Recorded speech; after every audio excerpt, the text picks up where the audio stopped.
election because of self-deportation.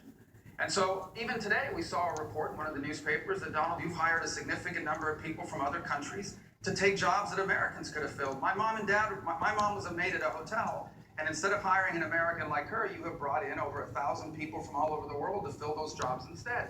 So I think this is an important issue.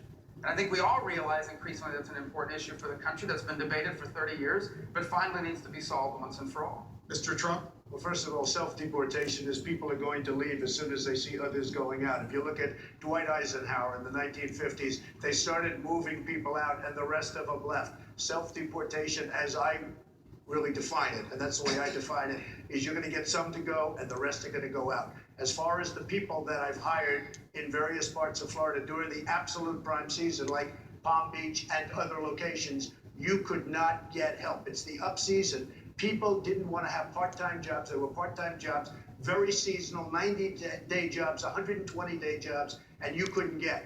Everybody agrees with me on that. They were part-time jobs. You needed them, or we just might as well close the doors because you couldn't get help in those hot sections of Florida. My point that I made was that you had criticized Mitt Romney for self-deportation. You said that his strategy of self-deportation is why he lost the election. And I think people in Florida would be surprised because, in fact, the article that was today, they interviewed a number of people that would have been willing to do those jobs if you had been willing to hire them to do it. I criticized Mitt Romney for losing the election. He should have won that election. He had a failed president. He ran a terrible campaign. He was a terrible candidate. That's what I criticized Mitt Romney. Well, I mean, no, he ran one terrible campaign. That's an election that should have been won. Well, in fact, I agree we should have won, and I wish we would have.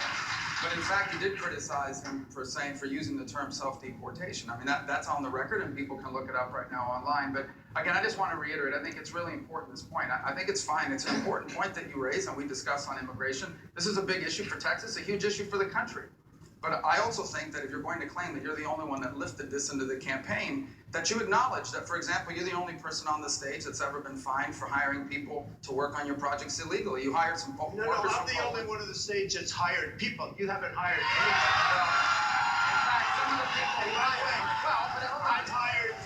I've hired tens of thousands of people over my job. You've hired 1,000 people from another company, from another country. Credit cards, etc. Let me say, let me finish the statement. This is important. You haven't hired one He person. hired workers from Poland, and he had to pay $1 million or so in a judgment. Wrong. That's wrong. That's a totally wrong. Well, people can look it up. I'm sure people are Googling it right now. Look it up.